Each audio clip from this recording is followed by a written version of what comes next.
Në vend se të protestojmë për përmirësimin e kushteve të punës apo rritjet e pagave, ne jemi të detyruar të dalim në rrugë për pagat që i kemi fituar me djers dhe për kushtim.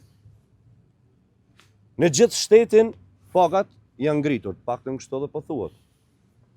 Por në RTK punëtorët nuk po marrin as ato që i meritojnë, por punën që bëjnë çdo ditë me shumë përgjegjësi.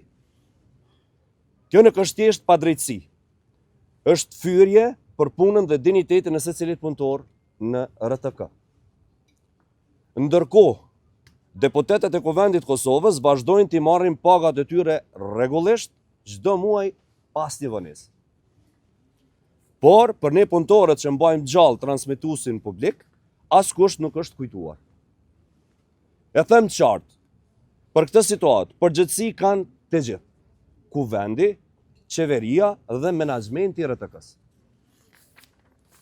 Nëse brenda një kohe të shkurtër nuk gjendet zgjidhje, Sindikata e Punëtorëve e RTK-s do të shqyrtojnë mundësitë ligjore për hyrje në grevë të përgjithshme. Dhe nëse vazhdohet me heshtje e shpërthillje, protestat tona edhe mund të përshkallëzohen. Asociacioni i gazetarëve të Kosovës, natyrisht edhe pa asnjë diskutim me as hezitim, është në përkrahje dhe duke u solidarizuar me kolegët tanë nga Radio Televizioni i Kosovës. AGK ka vetëm një kërkesë sot.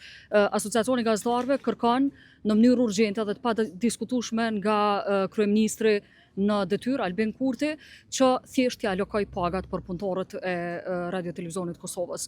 Ta bëjnë njësoj siç bëri herës së kaluar dhe kështu të ndërpritet presioni edhe financiar që po bëhet ndaj punonjësve medial.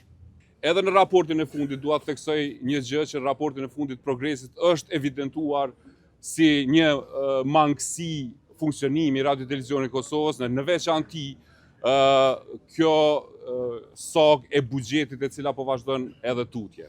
E kemi ditur fare mirë që kur kemi mbetur pa paga në 3 mujorëshin e parë, e kemi ditur fare mirë që do të ndodhë edhe kjo ditë që do të mbesim prap pa paga, por që një kritik të ashpër adresoj kundrejt ushtruesit drejtyrës dhe drejtorit përgjithshëm i cili në fakt është dashur që shumë më herët të adresoj një kërkesë të tillë dhe të vazhdohet financimi stabil dhe i vazhdueshëm i RTK-s.